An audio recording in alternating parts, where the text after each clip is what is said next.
오늘 이 본문은 다른 구약 성경과 마찬가지로 오늘 욥기서에서도 하나님의 출연하심으로 이렇게 끝을 맺고 있는 것을 보게 됩니다.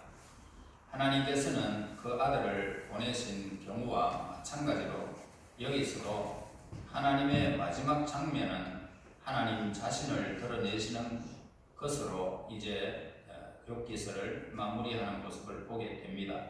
그런데 이 본문에는 하나님께서 폭풍 가운데 욥에게 응답하셨다라고 기록되어 있는데, 여기서 우리는 하나님의 목소리가 이 세상을 완전히 멸절시키는 태풍과 같지 않았나 하고 추측할 필요는 없는 것입니다. 하나님께서 사용하신 모든 말씀이 욥의 마음에 폭풍과 같은 그런 영향을 끼쳐서 욥으로 하여금 당시에 공부하던 그런 마음 상태로부터 보다 건설적인 사고를 할 수 있도록 완전히 바꾸어 놓았다는 것을 의심할 여지가 없는 사건입니다. 욥기서 13장 22절과 23절의 말씀에 보면 이렇게 기록하고 있습니다. 그리하시고 주는 나를 부르소서 내가 대답하리이다. 혹 내가 말씀하게 하옵시고 주는 내게 대답하옵소서. 나의 죄악이 얼마나 많으니까 나의 허물과 죄를 내게 알게 하옵소서. 욥은 자기 방식대로 오늘 이 욥기서 이 13장에서 그렇게 자기 방법대로 그렇게 기도하는 모습을 보게 됩니다.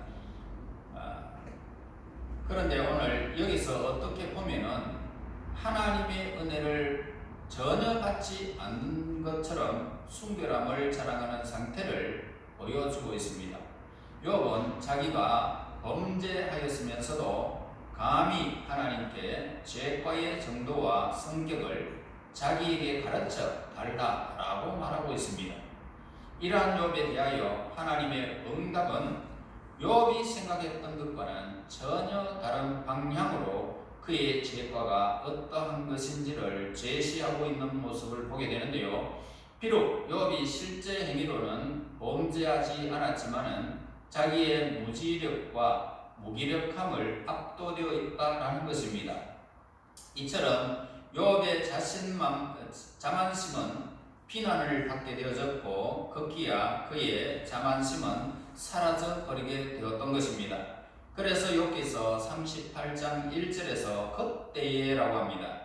그때에 자기만심이 사라졌을 그때에 여호와께서 폭풍우 가운데에서 욥에게 말씀하여 이르시되 이제 예수님이 하나님이 지금 나타나셔서 욥에게 말씀하는 모습을 보게 됩니다.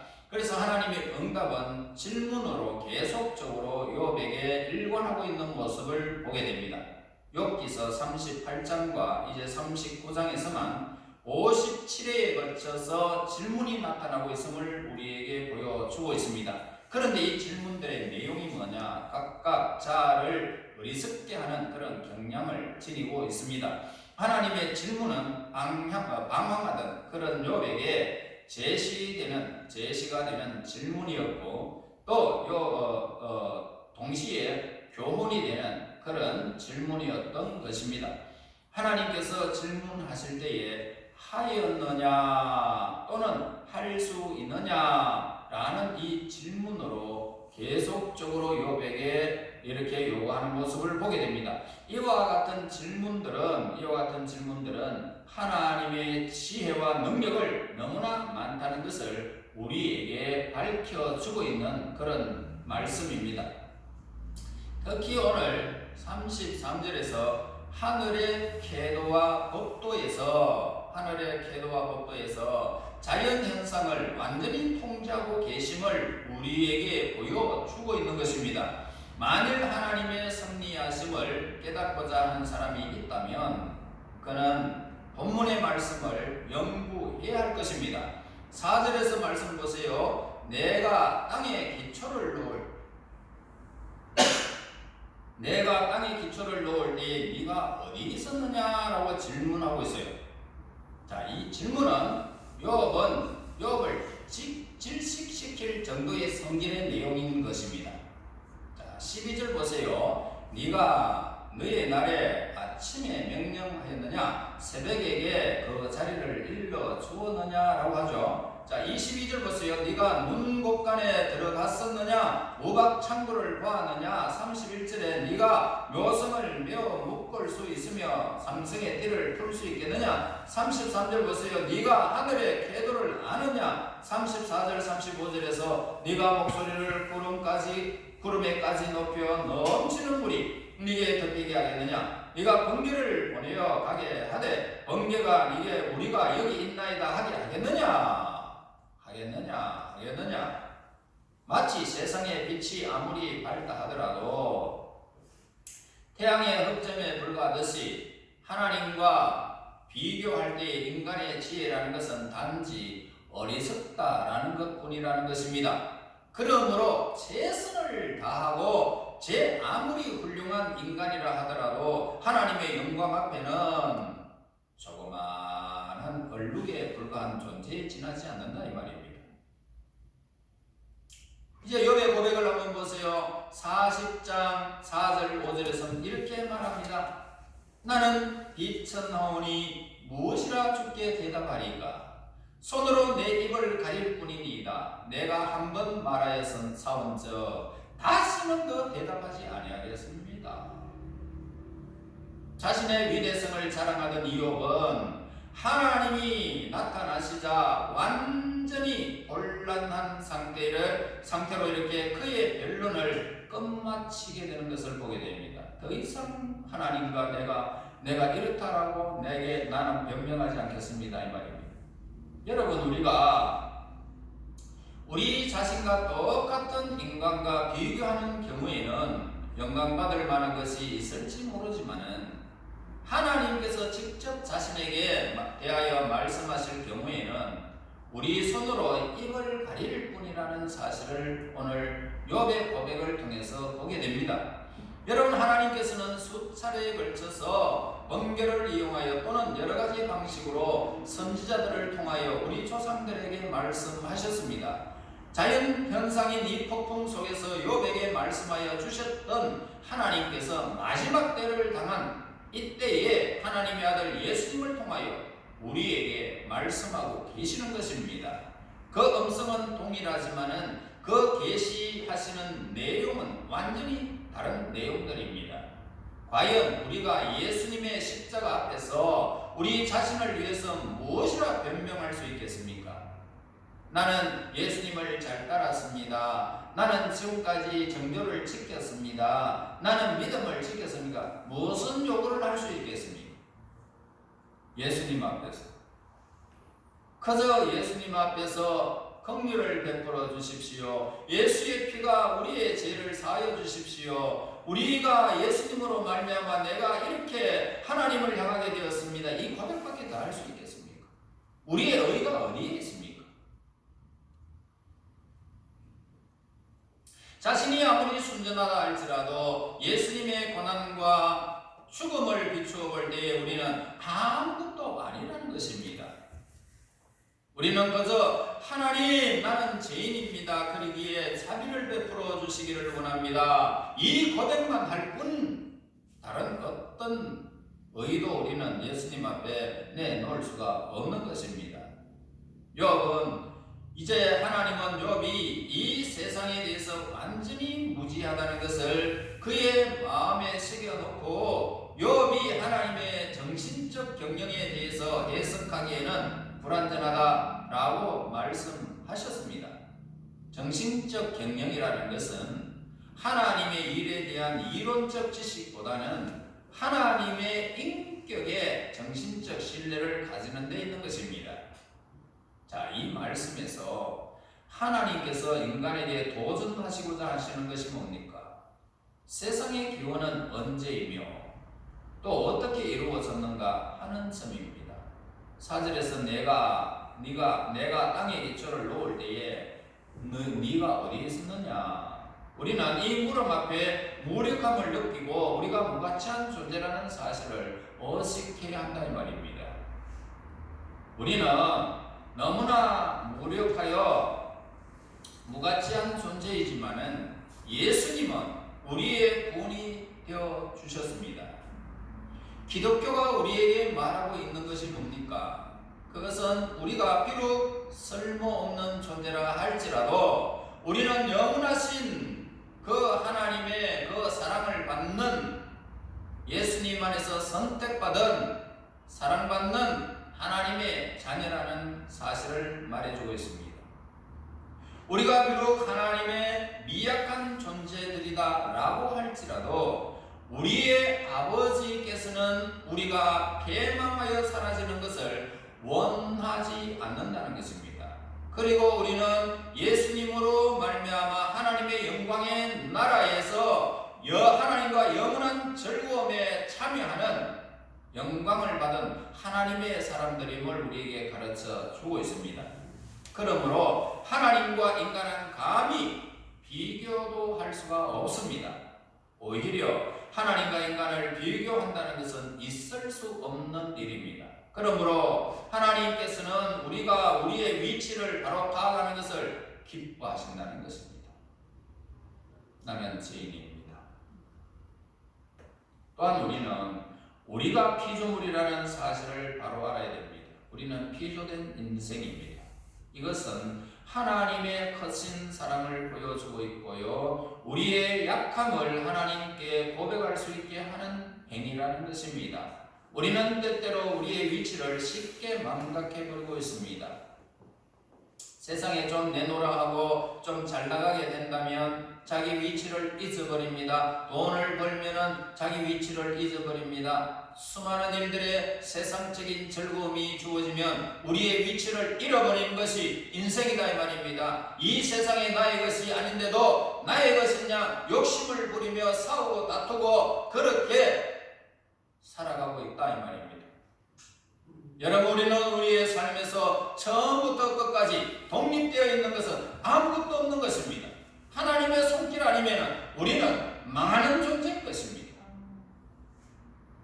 모든 것을 외부에 의존하고 있고 하나님께 의존하고 있는 것입니다. 그러나 하나님께서는 어느 것에도 의존하지 아니하시고 하나님은 스스로 계신 분이십니다. 우리는 그 하나님을 우리의 지혜로 우리의 어떤 언어도 그분의 영광과 그분의 행위와 그분의 손길과 그분의 섭리를 이해가 할 수가 없는 존재입니다. 하나님은 모든 것에 독립되어 있고 그분은 부족함이 없으신 분이십니다. 모든 것은 하나님의 소유입니다. 그 모든 것에도 하나님께서 만들지 않는 것이 없는 것입니다. 또한 하나님의 존재에 있어서도 아무 것에서도 의존되어 있지는 않습니다. 그러나 우리의 모든 인간은 어떻습니까? 하나님께 속해 있는 존재입니다. 하나님께 의존되어 있는 이 사건을 우리는 잘 알고 있습니다. 이렇게 아는 자가 복이 있습니다. 하나님은 또한 하나님의 섭리에 있어서도 완전히 자유로우시고 독립되어 있는 분이십니다. 하나님은 오직 자신이 원하시는 대로 하시며 그 모든 것이 선하신 것이다 라는 것을 우리는 너무나도 잘 알고 있습니다. 이에 비해서 인간 스스로는 어떻습니까? 선을 행할 능력이 우리 인간에게는 없습니다. 우리의 모든 행동은 오류에 의해서 지배되고 있는 이 사실을 우리는 너무 잘 알고 있습니다. 우리는 우리가 보잘것없는 피조물이라는 사실을 깨달아야 한다는 것입니다. 그것은 우리가 가져야 할 마음가짐입니다. 여러분, 이것이 하나님께 향한 겸손의 자세인 것입니다. 그리고 우리의 한계성을 인정하는 것입니다. 여러분, 본문의 말씀은 우리를 전에 인간이 창조된 시기로 인도하고 있는 것을 보게 됩니다. 그 첫째 단계는 하나님께서 인류가 거할 이 지구를 지으신 사실을 우리에게 말씀해 주고 있습니다. 이 본문은 진리의 개념을 생각하고 분명히 하기 위해서 다른 천체의 그런 상호작용에 대한 사실을 언급하고 있음을 알 수 있습니다. 또한 이 본문은 이러한 사실을 비유 형태로 묘사를 하고 있습니다.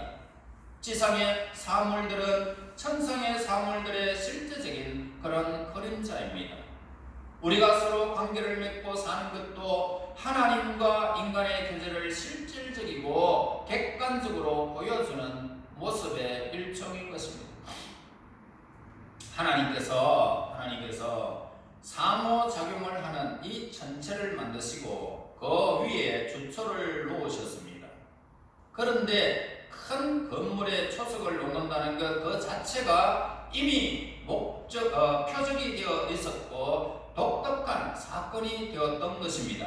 큰 건물이 세워지는 것을 볼 때에 우리는 인간의 관심이 그것에 집중되어 있다라는 것을 알 수 있습니다.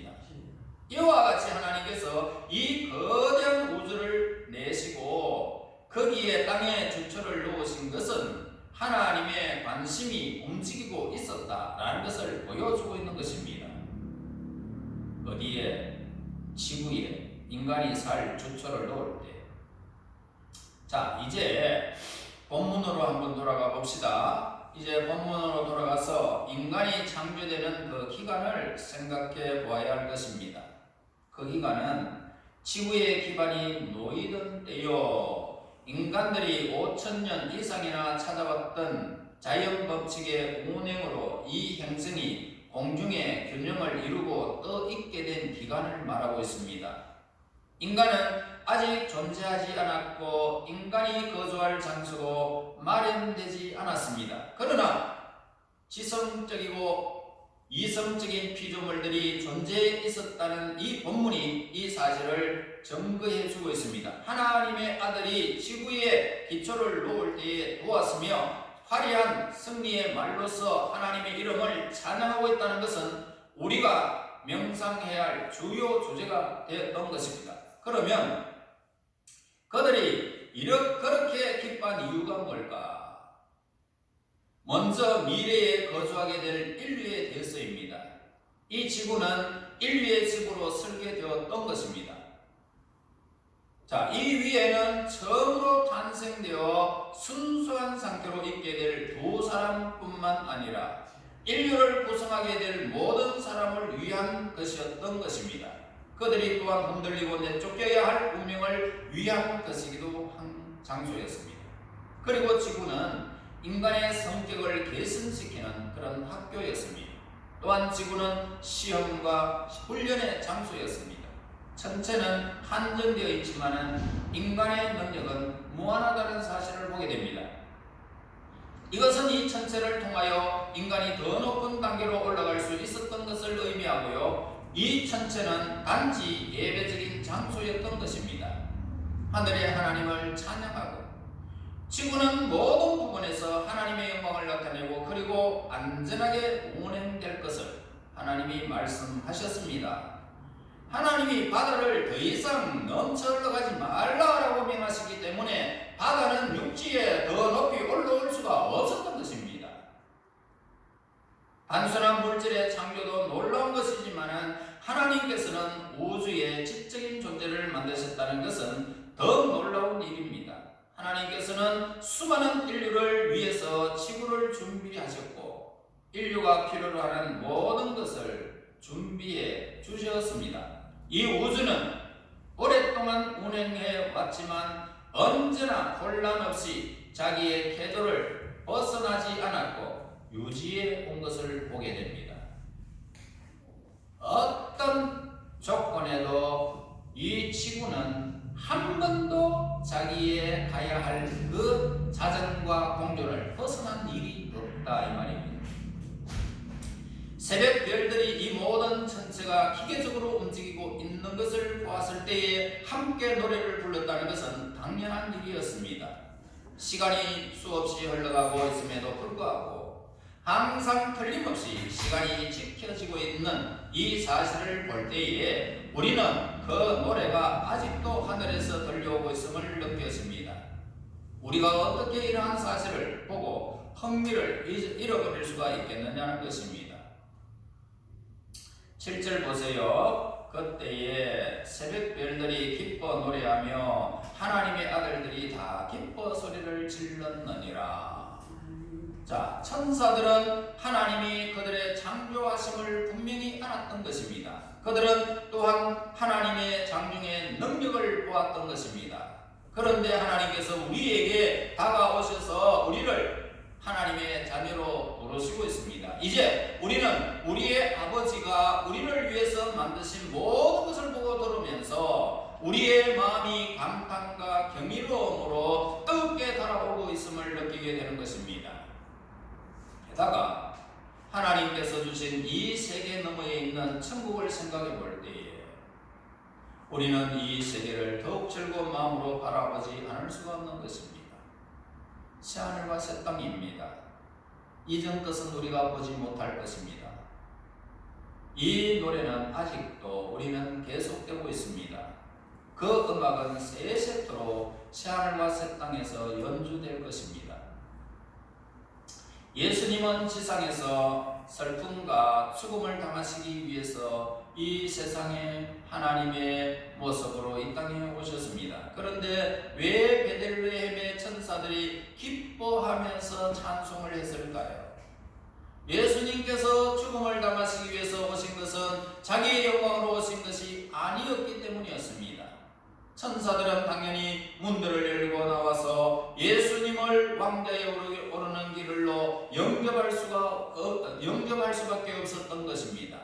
그 영광을 보고 예수님을 보고 기뻐한 것입니다. 고난을 당할지라도 십자가에 죽을지라도 3일 만에 부활하셔서 부활의 영광으로 예수님은 저 영광의 나라에 하나님 우편에 앉아 계심을 바라보고 그 나라와 그 의를 위한 하나님의 만왕의 왕이요 만주의 주인 것을 알고 천사들은 기뻐하며 그 영광, 고난 그 후에 죽음 그 후에 부활 이후에 누리야 하는 그 영광을 보며 천사들은 기뻐한 것입니다. 창조시의 천사들은 하나님의 통치와 영광에 대해서 노래를 불렀던 것처럼 이제 우리는 우리를 사랑하시고 예수님의 보혈로 우리를 씻으신 그분께 새 노래로 우리는 그 예수님을 찬양해야 할 것입니다. 7절에서 말하고 있는 이 새벽별에 대해서 또한 하나님의 아들들이란 천사들을 가리키는 말이 틀림이 없는 말입니다. 하나님의 아들들이라는 것은 천사들입니다. 그들은 땅이 있기 전에 지어진 영광스러운 영적인 존재들이었습니다. 하나님의 아들들이라는 히브리어에서 이렇게 말합니다. 나의 모든 천사들이여. 고대 유대 영역에서는 하늘의 모든 천군들로 나타나 있습니다. 여러분, 천사들은 그들의 광채와 성질상의 순수성 때문에 새벽별들이라고 불립니다. 성경에는 탁월한 위치에 있는 사람을 별들로 묘사를 하고 있습니다. 그들이 하나님의 아들들이라고 불리는 이유는 뭡니까? 그들의 아버지이시며 하늘과 땅의 전 가족의 아버지인 하나님에 의해서 생산되었기 때문입니다. 우리가 별들로 칭할 수 있는 것은 하나님의 아들로 지음을 받았고 선택을 받았기 때문에 오늘 저와 여러분들이 하늘의 하나님, 땅의 하나님, 만왕의 왕이신 하나님을 찬양하게 되는 것입니다. 이제 구속받은 하나님의 사람들의 모습이 순수하고 광채가 나는 것은 하나님을 닮았기 때문입니다. 여러분, 하나님의 신성과 영광스러운 형상에 참여하고 있기 때문입니다. 무엇이 그 천사들을 그렇게 즐거운 마음으로 하나님을 향하여 그들을 백성들을 향하여 노래를 했을까요? 창조주의 위대하심과 아름다움 때문이었던 것입니다. 하늘의 영광들과 땅에 설계된 용도의 등으로 인해서 기뻐한 것입니다. 천사들은 지혜로운 존재들이고 하나님의 형상을 사랑으로 전달하는 자들입니다. 여기서 우리는 기억해야 할 것이 하나 있습니다. 창조는 영광스러운 작업이었다. 우리는 경탄과 찬송을 드리기에 합당한 것입니다. 창조시 천사들이 즐거워했던 것만큼 그 창조가 타락으로 불명예스럽게 되었을 때에 천사들은 어떻게 됐을까요? 얼마나 슬퍼했겠습니까? 그러나 그들은 새로운 창조를 보고 더욱 즐거워했을 것입니다. 예수 그리스도에 의한 새로운 창조한 하나님의 도덕적 완전하심과 의로우심과 인간을 향한 인내와 충실하심과 선하신 거룩하심을 주로 말하고 있는 것입니다. 그 계획은 신적 통치의 영예를 더욱 확고히 하고 있고 타락한 인류를 회복시킬 것이고 이들에게 행복을 가져다 주는 새하늘과 새 땅을 준비한 그 하나님을 향하여 별들이, 천사들이, 천군들이 찬송한 것입니다. 여러분, 하나님의 신비가 완성되어질 것이고 하나님의 백성이 완전하게 구원받게 되어졌을 때에 천사들은 모두가 각 천군과 천사들이 기립하게 할 것입니다. 그리고 하나님의 어린 양을 위하여 찬송이 성대하게 울려 퍼질 것입니다. 우리 모두 영광 중에 예수님을 만나게 될 것이고 이제는 그 영광이 하나님의 자녀의 권세를 받아 세세토록 그 천군과 천사들이 함께 찬양하고 우리 하나님의 백성들이 그 구원의 기쁨을 누리면서 찬양하는, 하나님을 찬양하는 찬양이 넘치게 될 것입니다. 이제 예수님을 영접하게 되어졌을 때 천사들의 찬양이 광대하게 울려 퍼질 이 놀라운 사건이 이제는 남아 있습니다. 그때를 우리는 기다려야 할 것이고 그때를 보면서 즐거워하는 하나님의 백성들이 되어야 할 것입니다. 천사들은 예수님이 고난을 받기 이전에 예수님이 이 땅에 태어났을 때 베들레헴에서 천사들의 합창이 울려나는 것은 예수님이 죽음으로 이 땅에 오실 것을 알았지만 그러나 죽으시고 그 영광의 주인공으로 온전히 나타날 것을 알고 천군과 천사들은 예수님을 환영했던 것입니다. 뿐만 아니라 구원받은 하나님의 백성들이 예수님을 통하여 수많은 무리들이 구원을 받아서 영광 중에 나타나게 될 그 영광을 바라며 천군들이, 천사들이 찬양했던 것입니다. 여러분, 그날이 우리는 다가오고 있습니다. 그때를 기다리며 즐거워하며 기뻐하며 두려움 없이 살아서 이 세상에 대한 하나님의 선하신 뜻이 온전히 이루어지는 그날, 저와 여러분 천군과 천사와 함께 영원한 즐거움에 동참하여 그 영광을 세세히 찬양할 수 있는 하나님의 사람들, 영광의 나라의 주인공들이 되시기를 예수님의 이름으로 축원합니다. 하나님 은혜 감사합니다. 감사합니다. 찬양합니다. 경배합니다. 천군 천사 우리와 함께 영원한 즐거움 그 영광을 찬양하듯이 우리 하나님의 백성들 이 땅의 삶의 모든 문제들을 다 내어놓고 저 영광의 날을 바라보며 찬양과 기뻐함과 즐거움으로 날마다 더하여질 수 있도록 인도하여 주시고 믿음의 눈을 열게 하시고 마음의 눈을 떠서 하나님께 향하는 하나님의 그 권세를 받은 하늘나라의 주인공들의 삶이 온전히 무엇인지를 온전히 깨닫게 하여 주셔서 이제 하나님께서 천군과 천사들과 함께 우리 구원받은 하나님의 백성들의 찬송이 영원히 울려 퍼지는 그날까지 참고 인내하며 하나님의 선하신 뜻 안에서 살아갈 수 있도록 늘 믿음 다하여 주시옵소서. 예수님 이름으로 기도하옵나이다.